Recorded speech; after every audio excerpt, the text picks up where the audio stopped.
اعوذ باللہ السمیع العلیم من الشیطان اللعین الرجیم بسم اللہ الرحمن الرحیم الحمد للہ رب العالمین والصلاة والسلام علی سیدنا و نبینا و شفیعنا بالقاسم محمد وآلہ الطیبین الطاہرین المعصومین ولعنۃ اللہ علی اعدائہم اجمعین من یومنا ھذا الی یوم الدین اما بعد فقد قال اللہ سبحانہ تبارک و تعالی فی کتابہ المبین وہو اصدق الصادقین بسم اللہ الرحمن الرحیم ان الدین عند اللہ الاسلام۔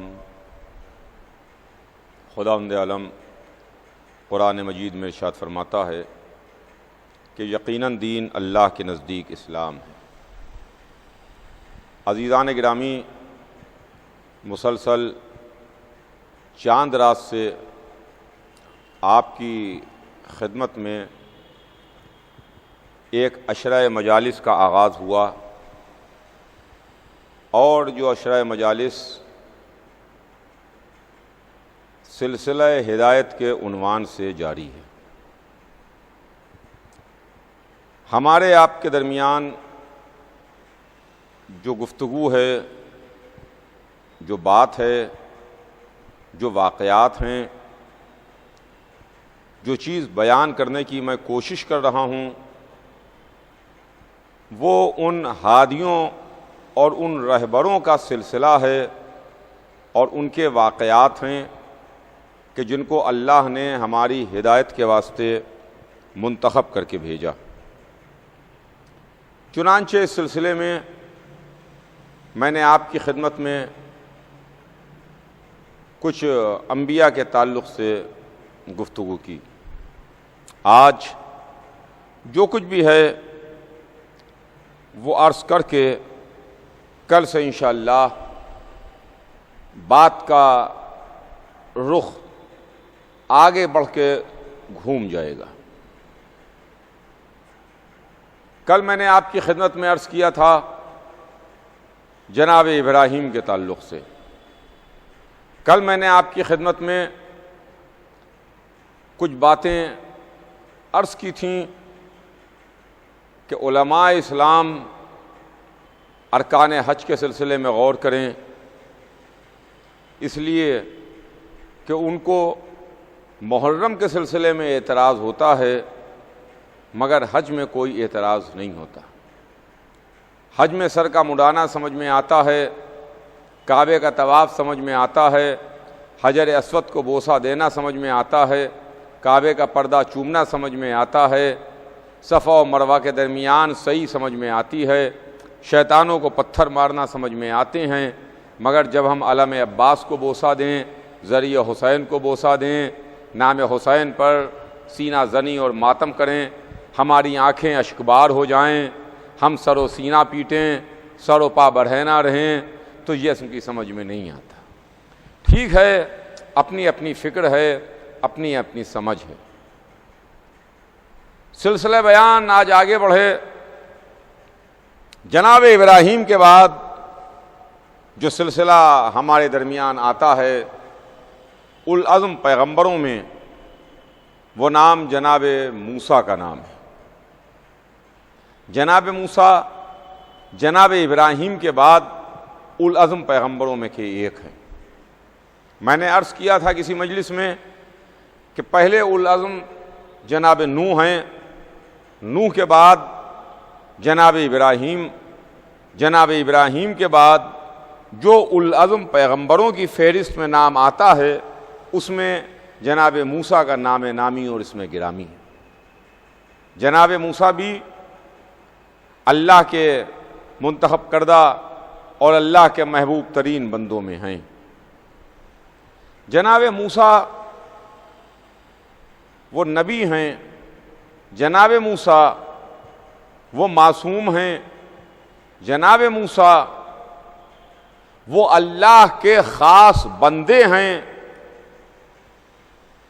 کہ جن کی ولادت سے پہلے پہلے صرف ایک موسیٰ کی تلاش تھی، جن کے واسطے کئی ہزار بچوں کو قتل کرا دیا گیا، کئی ہزار پیدا ہوئے بچے ذبح کر دیے گئے۔ فرعون نے ان کو قتل کر دیا، فرعون نے پیدا ہوئے بچوں کو ذبح کر دیا، جن کی کوئی غلطی نہیں تھی، جن کی کوئی خطا نہیں تھی، جن کا کوئی جرم نہیں تھا، محض اس وجہ سے کہ کہیں اسی بچوں میں موسیٰ بھی نہ ہوں جو ہماری حکومت کو، ہماری خدائی کو، ہمارے اقتدار کو مٹا دیں، ختم کر دیں، باطل کر دیں۔ فرعون کے دل میں ایک ڈر تھا، فرعون کے دل میں ایک خوف تھا، فرعون کے دل میں ہر وقت یہ ایک دھچکا لگا رہتا تھا، کیا ایسا تو نہیں ہے کہ وہ بچہ بچ جائے اور محفوظ رہ جائے اور بعد میں آگے چل کے میری خدائی کو باطل کرے، میری حکومت کو پلٹ دے، میرا تخت پلٹ جائے، میری حکومت نہ رہے۔ لیکن آپ دیکھیے، آپ کو تاریخ بھی بتائے گی، آپ کو قرآن بھی بتائے گا کہ جہاں اللہ جس کو رکھنا چاہتا ہے اس کو کوئی مٹا نہیں سکتا، اس کو کوئی فنا نہیں کر سکتا، اس کا کوئی بال بھی پیکا نہیں کر سکتا۔ چنانچہ یہ مرضی پروردگار تھی کہ موسیٰ رہیں گے، موسیٰ زندہ رہیں گے، موسیٰ پلیں گے، مگر فرعون ہی کے قصر میں پلیں گے، فرعون ہی کے محل میں پلیں گے۔ ایک موسیٰ کی خاطر ہزاروں بچوں کو قتل کرا دیا گیا، ہزاروں بچے ایک معصوم موسیٰ پر قربان ہو گئے، تو اس سے آپ معصوم کی زندگی کی قیمت اور اہمیت کا اندازہ لگائیے کہ ہزاروں غیر معصوم بچے وہ قتل کر دیے جاتے ہیں ایک معصوم کو بچانے کے واسطے۔ اس سے معصوم کی زندگی کی قیمت کا اندازہ ہوتا ہے کہ معصوم کی زندگی کتنی قیمتی ہے اللہ کی نظر میں، اللہ کی نگاہ میں۔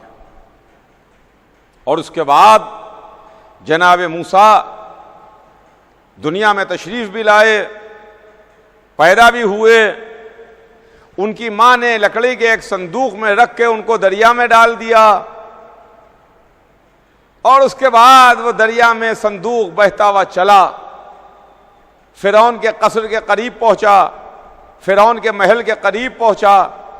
فرعون کے غوطہ خوروں نے دریا سے وہ تابوت نکالا، اب جو کھولا تو اس میں ایک نورانی صورت دکھائی دی، ایک ایسا معصوم بچہ نظر آیا کہ جو اپنی طرف اٹریکٹ کر رہا تھا، جس کی نگاہیں اپنی طرف کھینچ رہی تھیں۔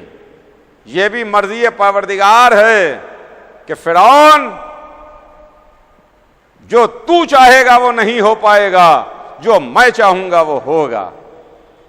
نبی میرا ہوگا، بندہ میرا ہوگا، پیغام میرا پہنچائے گا، مگر رہے گا تیرے قصر میں، پلے گا تیرے محل میں۔ جس آغوش میں پلے گا وہ آغوش تیری زوجہ کی آغوش ہوگی، مگر اتنا ذہن میں رکھیے گا کہ معصوم جس گود میں پلتا ہے وہ آغوش پاک ہوتی ہے، معصوم کسی نجس گود میں نہیں پلتا، معصوم کسی نجس آغوش میں نہیں پلتا۔ اللہ نے فرعون کے محل میں جناب موسیٰ کے واسطے پاک گود کا انتظام بھی کیا، پاک غذا کا انتظام بھی کیا۔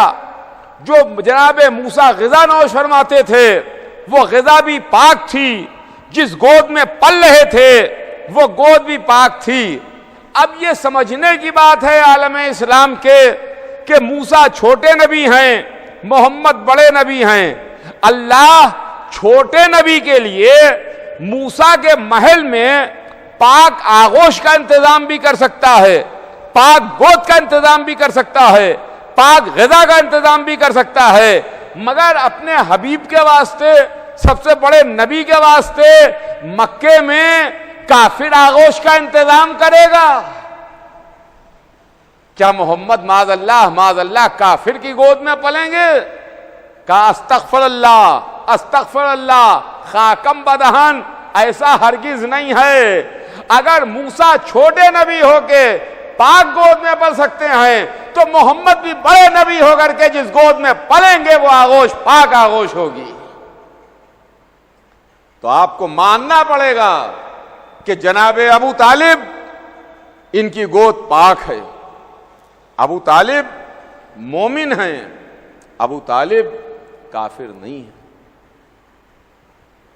اگر آپ نے جناب ابو طالب کو کافر مانا تو پھر حضور سرور کائنات کے سلسلے میں کیا خیال ہے؟ قرآن کے بارے میں کیا خیال ہے؟ الہی اصول کے بارے میں کیا خیال ہے کہ معصوم نبی کیا نجس آغوش معاذ اللہ پلے گا؟ موسیٰ چھوٹے نبی ہو کے پاک گود میں پلیں اور محمد بڑے نبی ہو کے نجس آغوش میں پلیں؟ خیر عزیزان گرامی، میں دوسری بات آپ کی خدمت میں عرض کر رہا ہوں کہ یہ ہیں جناب موسیٰ، اور اس کے بعد پلے تو قصر فرعون میں، بچپن گزرا تو فرعون کے محل میں،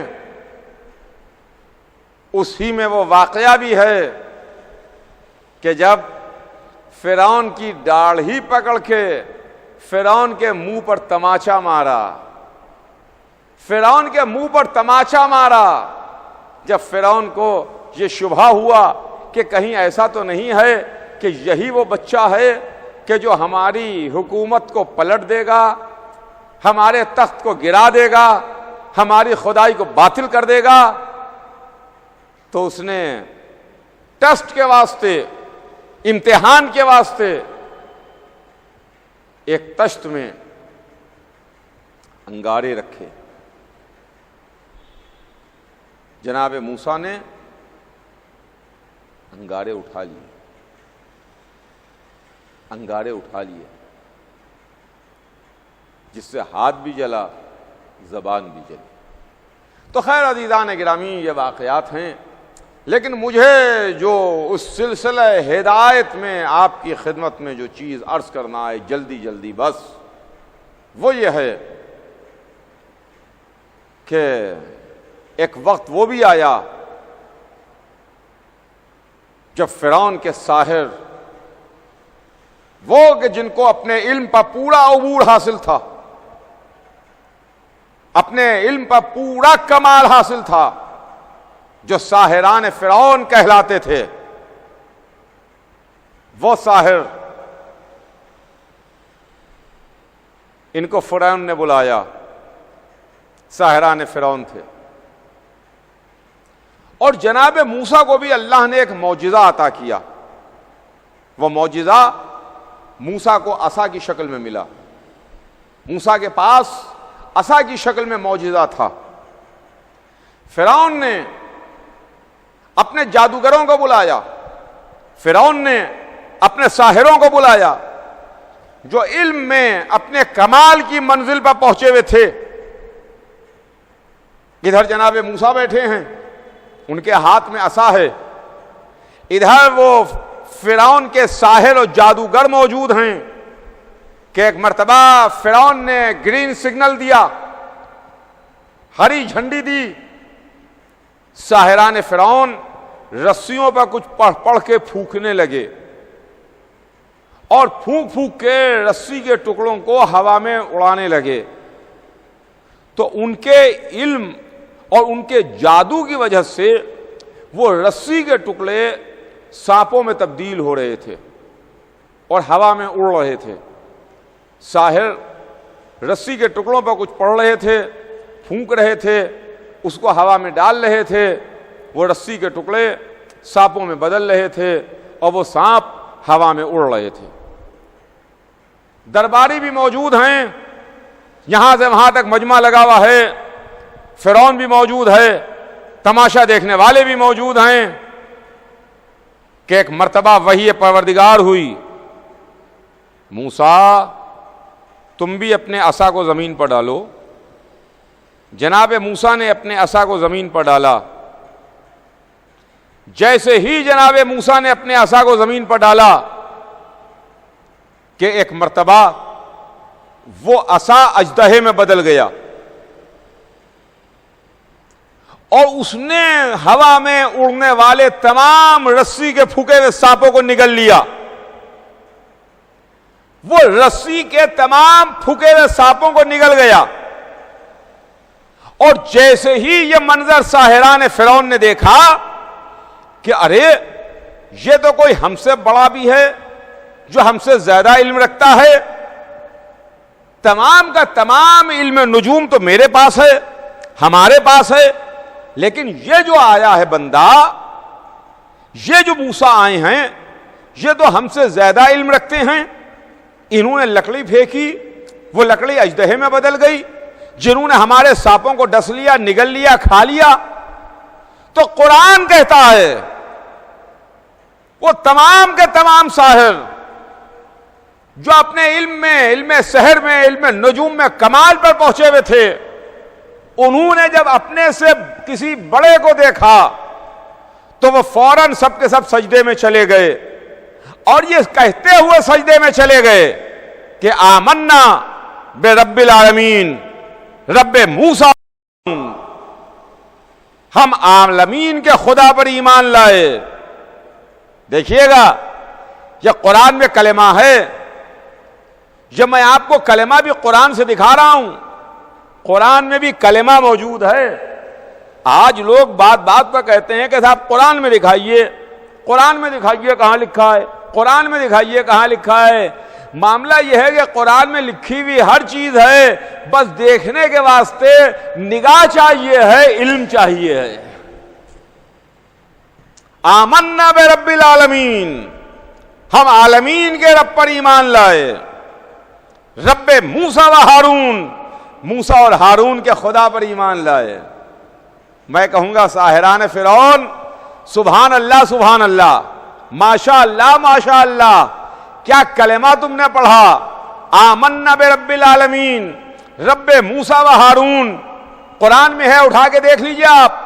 ہم عالمین کے رب پر ایمان لائے، موسیٰ اور ہارون کے رب پر، خدا پر ایمان لائے۔ اے ساحران فرعون، ان منٹوں میں، ان لمحوں میں تمہیں کلمہ کس نے سکھا دیا؟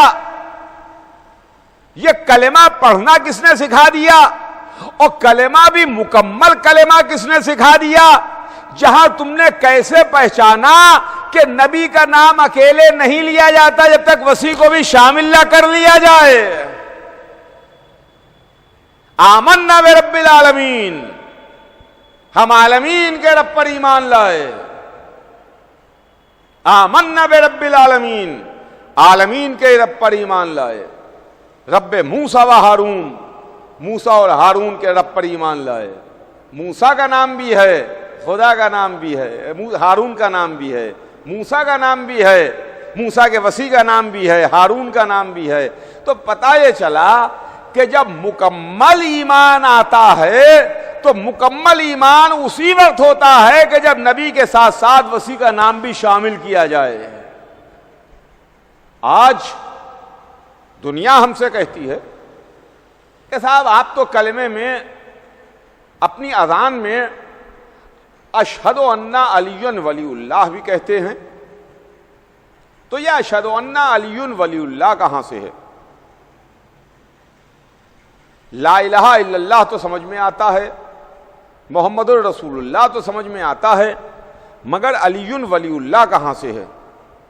تو عزیزان گرامی، میں اس وقت اپنے تمام سننے والوں کی خدمت میں یہ عرض کروں کہ دیکھیے ہم جو کلمہ پڑھتے ہیں اس میں 3 کلمے ہیں، لا الہ الا اللہ، محمد رسول اللہ، علی ولی اللہ۔ تو ایک اللہ ہے جو خالق ہے، مالک ہے، رب ہے، جس کا دین ہے، جس کا مذہب ہے۔ محمد اس کے رسول ہیں، نبی ہیں، رسول ہیں۔ علی رسول کے وصی ہیں، جانشین ہیں، خلیفہ ہیں۔ یہ تین نام ہیں جو ہم اذان میں لیتے ہیں، کلمے میں لیتے ہیں۔ آج کوئی ہم سے نہ سوال کرے اب کہ ہم علی ولی اللہ کلمے میں کیوں کہتے ہیں، اپنی اذان میں علی ولی اللہ کیوں کہتے ہیں۔ یہ ہم نے کلمے اور اذان میں علی ولی اللہ قرآن سے لیا ہے، اور ہم نے ساحران فرعون سے سیکھا ہے کہ جب ایمان آتا ہے، جب دل میں ایمان اور عقیدہ راسخ ہوتا ہے تو اللہ اور نبی کے ساتھ ساتھ وسیع کا نام بھی آتا ہے۔ ساحروں نے کیا کہا؟ آمنا برب العالمین، ہم نے کہا لا الہ الا اللہ، انہوں نے کہا کہ رب موسیٰ، ہم نے کہا محمد رسول اللہ، ان کا رب موسیٰ و ہارون، ہم نے کہا علی ولی اللہ۔ اب اس کے بعد جو ساحر سجدے سے اٹھے، پیشانیوں کو خاک پر رکھ دیا تھا، اب جو سجدے سے بلند ہوئے اٹھے تو یہ کہتے ہوئے اٹھے، فرعون جو تیرا دل چاہے بگاڑ دے، اب ہم خوف کھانے والے نہیں ہیں، اب ہم تجھ سے ڈرنے والے نہیں ہیں۔ معلوم یہ ہوا کہ جب ایمان آ جاتا ہے تو پھر کسی کی عزت نظر میں نہیں رہتی ہے۔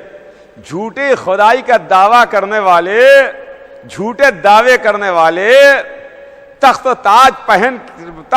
تاج پر بیٹھنے والے، تخت تاج لگانے والے، ان کی عزت نہیں رہتی ہے۔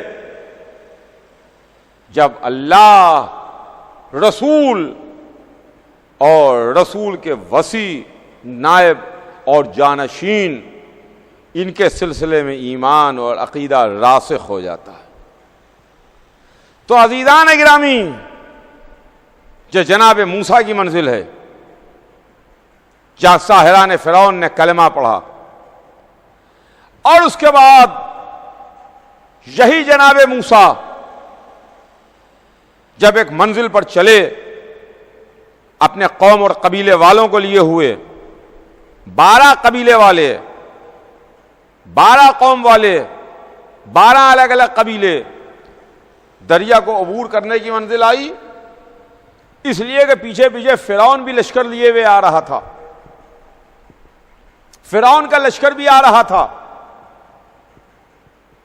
جناب موسیٰ اپنے قبیلے والوں کو لیے ہوئے، 12 قبیلے والوں کو لیے ہوئے دریا کے قریب پہنچے کہ ایک مرتبہ وحی پروردگار آئی کہ موسیٰ اپنے عصا کو دریا کے دہانے پر مارو۔ موسیٰ نے اپنے عصا کو دریا کے دہانے پر مارا۔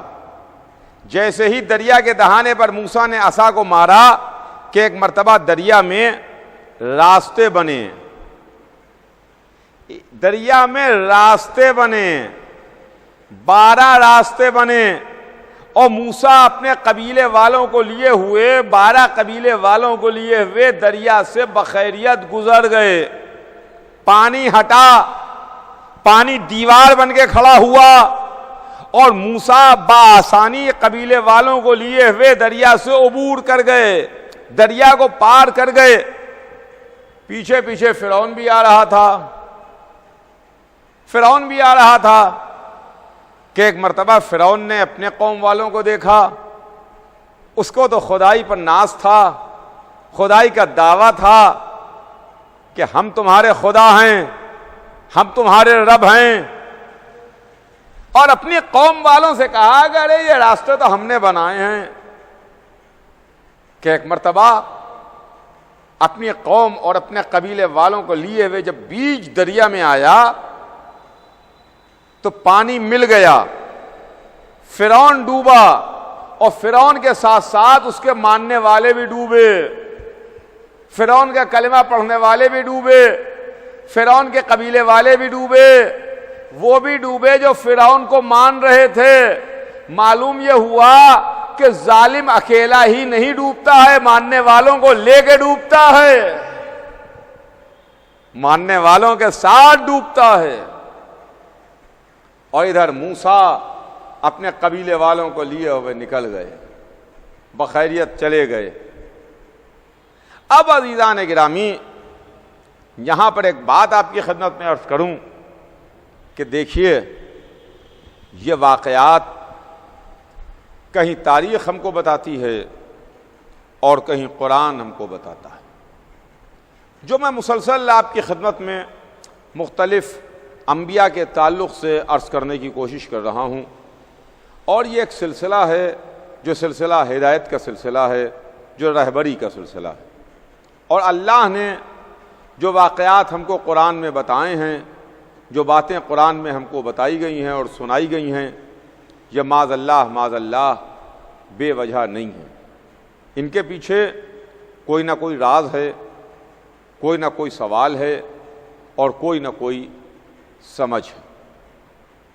تو جناب موسیٰ اپنے قوم اور قبیلے والوں کو لیے ہوئے بخیریت دریا سے نکل گئے۔ فرعون ڈوبا، اور فرعون کے ساتھ ساتھ فرعون کے قوم و قبیلے والے اور اس کو خدا ماننے والے بھی ڈوبے۔ اب عزیزان گرامی، یہ محرم ہے، امام حسین علیہ السلام کے غم کا زمانہ ہے، حسین کی ہم اور آپ یاد منا رہے ہیں۔ حسین محمد کے نواسے، حسین علی و فاطمہ کے بیٹے۔ آپ جو امام حسین علیہ السلام کی ایک زیارت پڑھتے ہیں، زیارت وارثہ، اس میں حسین ابن علی پر سلام کرتے ہیں، اور سلام اس طرح سے ہے کہ نبیوں کا نام لے کے ان کی وراثت کا ذکر کر کے امام حسین پر سلام کیا جاتا ہے۔ آدم کے وارث تم پر سلام، نوح کے وارث تم پر سلام، ابراہیم کے وارث تم پر سلام، موسیٰ کے وارث تم پر سلام، عیسیٰ کے وارث تم پر سلام۔ تو جناب موسیٰ کا نام بھی لے کے ہم حسین پر سلام کرتے ہیں کہ موسیٰ کے وارث حسین، آپ پر ہمارا سلام۔ کیا وجہ ہے، کیا بات ہے؟ شاید اس کے پیچھے راز یہ ہو، اس کے پیچھے وجہ یہ ہو کہ حسین موسیٰ کے وارث ہیں۔ موسیٰ اپنی قوم والوں کو لیے ہوئے دریا سے نکل گئے، فرعون ڈوبا، فرعون کے ماننے والے بھی ڈوبے۔ عزیزان گرامی، حسین نے جو کشتی نجات ہیں، حسین اپنے ساتھ جو بھی آیا اس کو لیے ہوئے جنت میں آ گئے۔ صبح عاشورہ آنے والا ہو رہا، جو یزید کے لشکر سے حسین کے لشکر میں آیا، شب عاشور تک، رات تک یزید کے لشکر میں تھا، یزید کے لشکر کا کمانڈر تھا، یزید کے لشکر کا سپاہی تھا۔ صبح عاشورہ حسین کے قدموں میں آیا تو حسین نے اس کو بھی نجات دے دی، اس کو بھی لیے ہوئے سفینے پہ بٹھائے ہوئے لے کے چلے گئے۔ لیکن اب یہاں پر یزید ہے اور یزید کے ماننے والے ہیں، یزید کی تعریف کرنے والے ہیں۔ یزید کے سلسلے میں آج بھی کچھ لوگ نیک خیالات کا اظہار کرتے ہیں۔ وہ الگ بات ہے کہ وقتی طور پر کسی نے نیک خیالات کا اظہار تو کیا، مگر اس کے بعد اس کی ایسی نحوست میں گرفتار ہو گئے کہ کہیں کے نہ رہے، ملک سے بھگائے بھی گئے، بھاگے ہوئے بھی ہیں، مال و اسباب بھی قرق ہو گیا، ضبط ہو گیا، نہ گھر کے رہے نہ گھاٹ کے رہے۔ تو یزید کی محبت میں دیکھ لیا، یزید سے محبت رکھنے والے نہ گھر کے رہتے ہیں نہ گھاٹ کے رہتے ہیں۔ یہ ہے عزیزان گرامی۔ آج کچھ ناسمجھ لوگ یہ کہتے ہیں کہ حسین نے یزید کو ختم کیوں نہ کر دیا؟ صاحب ذوالفقار تھے حسین، حسین نے یزید کو ختم کیوں نہ کر دیا؟ نہیں نہیں، حسین جانتے ہیں، حسین امام ہیں، حسین معصوم ہیں، حسین کو معلوم ہے کہ سن 61 ہجری میں بے شک یزید کے ماننے والے ہیں، سن 61 ہجری میں یزید کے طرفدار ہیں، سن 61 ہجری میں یزید کو خلیفۃ المسلمین کہنے والے ہیں، مگر جیسے جیسے زمانہ آگے بڑھے گا، بھلے ان کی تعداد بہت کم ہو جائے، بھلے ان کی تعداد بہت کم ہو جائے، بھلے زمانے کے ساتھ ساتھ لوگ یہ نہ کہہ سکیں کہ ہاں وہ بھی یزید کو مانتے ہیں، مگر کبھی نہ کبھی دبے پاؤں کوئی نہ کوئی یزید سے محبت کا دم بھر دے، تو شاید حسین نے بھی کہا ہو کہ دیکھو دیکھو موسیٰ کی وراثت بھی میرے پاس ہے، سلسلہ ہدایت چل رہا ہے، جو موسیٰ سے چلتا ہوا حسین تک آئے گا۔ جس طریقے سے فرعون ڈوبا، فرعون کے ساتھ ساتھ اس کے ماننے والے ڈوبے، ویسے ہی یزید بھی ہلاک ہوا، اور صبح قیامت تک آنے والے یزیدی بھی اسی کے ساتھ ہلاک ہو جائیں گے۔ جس طریقے سے فرعون ڈوبا تھا اس کے ماننے والے ڈوبے تھے۔ ہاں عزیزان گرامی، یہ منزل ہے، یہ جناب موسیٰ ہے، خدا کی قسم بات کو جلدی جلدی آگے بڑھاؤں، سلسلہ موسیٰ سے ہوتا ہوا آگے بڑھا، اور زمانہ اس در تک آ گیا، اس بی بی کی چوکھٹ تک آ گیا جو بی بی کائنات عالم و آدم کی معصومہ بی بی تھی، یعنی جناب مریم سلام اللہ علیہا، جو معصومہ بی بی ہیں۔ میں عرض کرتا چلوں اپنے سننے والوں کی خدمت میں کہ دیکھیے، مرد معصوموں کا سلسلہ تو بہت لمبا ہے، 1,24,000 نبی ہیں جو معصوم ہیں، 12 امام ہیں جو معصوم ہیں، مردوں کی تعداد 1,24,012 ہے جو معصوم ہیں، اور بیویوں میں صرف 2 بیویاں معصومہ ہیں، ایک جناب مریم معصومہ، ایک جناب فاطمہ زہرا معصومہ، ایک سلسلہ نبوت کی بیوی اور ایک وہ بیوی جن کا سلسلہ نبوت سے بھی ملتا ہے اور امامت سے بھی ملتا ہے، جناب فاطمہ زہرا معصومہ ہے۔ مگر جب بات مریم اور فاطمہ کی آئی تو رسول کی آواز آئی کہ بے شک مریم سردار ہیں مگر اپنے زمانے کی عورتوں کی، اور میری بیٹی فاطمہ عالمین کی عورتوں کی سردار ہے۔ اللہ نے بغیر شوہر کے جناب مریم کو اولاد دی، بغیر شوہر کے جناب مریم کو بیٹا دیا۔ اللہ اکبر، کیا منزل ہے! دیکھیے، اللہ نے 2 قانون ہیں، ایک قانون عصمت ہے اور ایک قانون فطرت ہے۔ ایک عصمت کا قانون ہے اور ایک فطرت کا قانون ہے۔ قانون فطرت یہ ہے کہ بغیر شوہر کے اولاد نہیں ہو سکتی، قانون فطرت یہ ہے کہ آگ جلائے گی، قانون فطرت یہ ہے کہ اگر آگ جل رہی ہے، انگارے دہک رہے ہیں، کسی کو اس میں ڈال دیا جائے تو وہ جل جائے گا۔ اور قانون عصمت کیا ہے؟ قانون عصمت یہ ہے کہ الہی قانون عصمت کے سلسلے میں نہیں بدلتا، یعنی معصوم یا معصومہ. سنیے گا، معصوم یا معصومہ، یہ کسی غیر معصوم کے محکوم نہیں رہ سکتے. ان کا کوئی حاکم غیر معصوم نہیں ہو سکتا. زوجہ اور شوہر، میاں اور بیوی، اس میں مرد حاکم ہوتا ہے، عورت محکوم، مرد حاکم. بی بی جناب مریم معصومہ بی بی ہیں. اگر مریم کی شادی ہو، مریم کو شوہر ملے اور وہ غیر معصوم ہو، تو ایک معصومہ بی بی غیر معصوم کی حاکمیت میں کیسے آ سکتی ہیں؟ غیر معصوم کی محکوم کیسے رہ سکتی ہے ایک معصومہ بی بی؟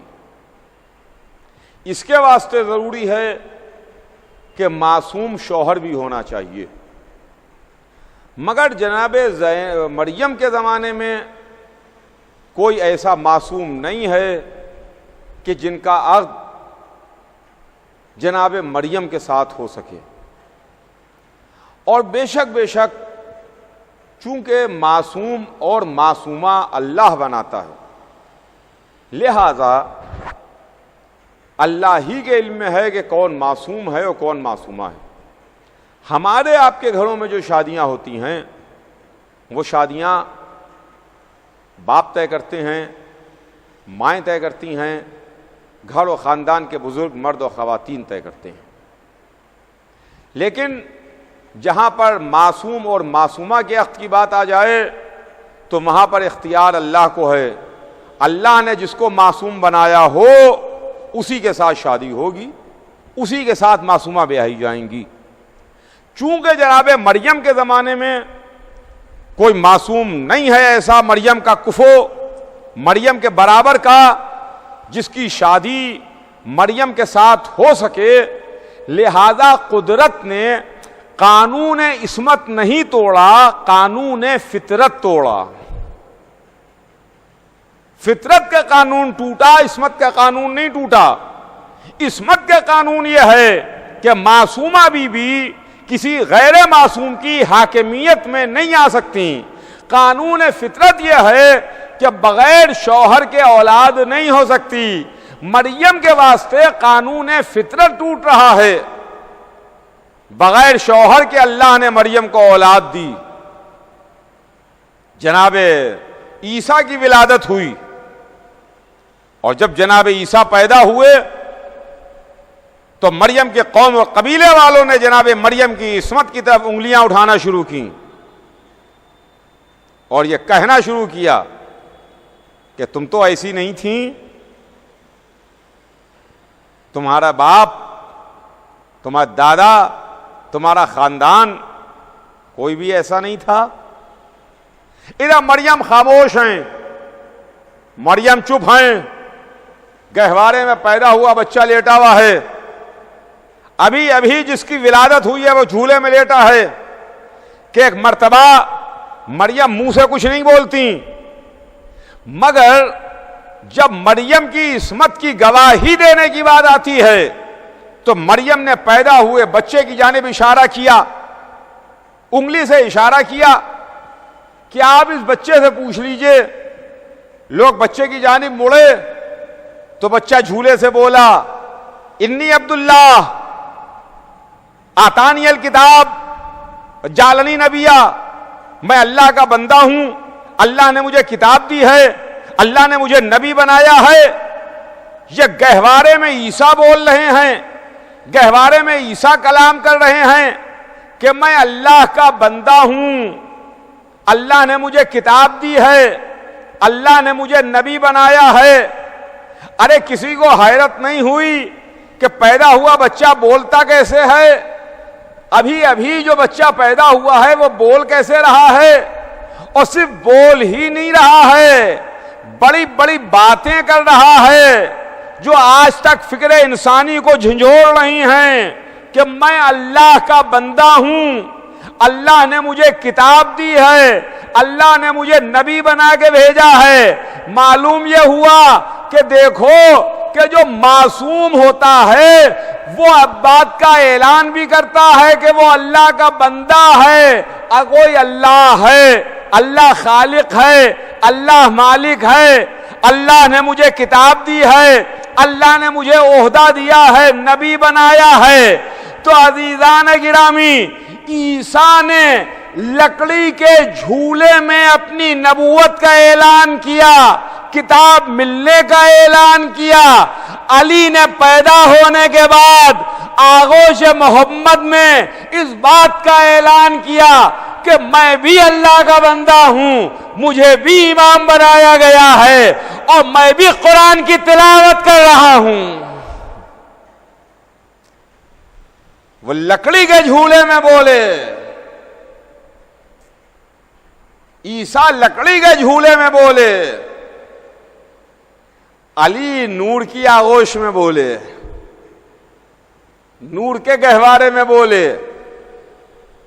جب رسول نے گود میں لیا تو گود میں آتے ہی آنکھیں کھولی، آنکھیں کھول کے مسکرائے، مسکرا کے کہا کہ یا رسول اللہ میں کچھ پڑھوں؟ تو انہوں نے کہا کہ پڑھو۔ کوئی حیرت کا اظہار نہیں کیا، یہ نہیں کہا کہ پیدا ہوا بچہ کیسے بول سکتا ہے، پیدا ہوا بچہ کیسے پڑھ سکتا ہے، کہا پڑھو۔ اب جو کہا پڑھو تو بچے نے پڑھنا شروع کیا۔ کیا پڑھا؟ قد افلح المومنون، مومنین نجات پا گئے۔ رسول نے کلیجے سے لگا لیا، پیدا ہوئے بچے کو سینے سے لگا لیا، کہا کیوں نہ نجات پا جائیں جب تمہارا جیسا امیر آ جائے، تمہارا جیسا امیر مل جائے۔ تو چلیے علی کی ولادت کے ساتھ ساتھ محمد نے اعلان کر دیا کہ دیکھو علی ہیں، مگر اس کے ساتھ ساتھ امیر المومنین بھی ہیں، جب تمہارا جیسا امیر آ جائے، تمہارا جیسا امیر مل جائے۔ تو عزیزان گرامی، یہ جناب عیسیٰ ہیں جو گہوارے میں اعلان کر رہے ہیں، اپنی ماں کی عصمت کا اعلان کر رہے ہیں، اپنی ماں کی عصمت کی گواہی دے رہے ہیں۔ بس وقت تمام ہوا اور بات تمام کرو۔ سلسلہ بیان کل انشاءاللہ آگے بڑھے گا، آج بات یہیں پر تمام کہ عیسیٰ گہوارے میں ہیں، ماں کی عصمت، ماں کی پاک دامنی، ماں کی عصمت کی گواہی ہے۔ ماں منہ سے نہیں بولی، ماں خاموش ہے، ماں نے صرف انگلی کا اشارہ کیا ہے جھولے میں لیٹے ہوئے بچے کی جانب۔ ہاں عزیزوں، بے شک مریم ماں ہیں، عیسیٰ بیٹے ہیں۔ بے شک ماں اپنی اولاد کو، اپنے بچے کو، اپنے بیٹے کو بہت چاہتی ہے، بہت عزیز رکھتی ہے۔ باپ بھی اپنی اولاد کو چاہتا ہے، باپ بھی اپنی اولاد کو عزیز رکھتا ہے، لیکن ماں کا مرتبہ بڑا بلند ہے۔ اور جو ایک زبان میں ہماری لفظ ہے مامتا، مامتا ماں کے واسطے ہے، ماں کی محبت کو مامتا کہا جاتا ہے۔ باپ کی محبت کے واسطے ہمارے پاس کوئی لفظ نہیں ہے۔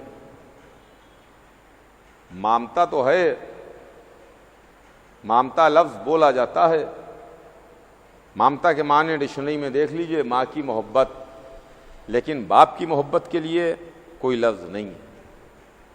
عزیزوں، کربلا میں بھی مائیں تھیں، کربلا میں بھی ماؤں کے بچے تھے، مگر ماؤں نے اپنی مامتا کو حسین پر قربان کر دیا۔ ماں نے اپنی مامتا کو حسین پر نچھاور کر دیا۔ آج 7ویں رات آ گئی، دیکھیے بات کہتے میں کس تیزی کے ساتھ دن بڑھ رہے ہیں، تاریخیں بڑھ رہی ہیں. یہ 7ویں رات ہے. ذرا میرے ساتھ کربلا چلیے اور ذرا کان لگا کے سنیے، آواز التش آ رہی ہے. التش التش التش، ہائے پیاس ہائے پیاس ہائے پیاس مارے ڈالتی ہے. ہاں ہاں، 7ویں محرم سے حسین کے خیموں میں ایک قطرہ آب بھی نہ تھا. بچوں کی پیاس کی صدائیں گونج رہی تھیں. التش التش، ہائے پیاس ہائے پیاس.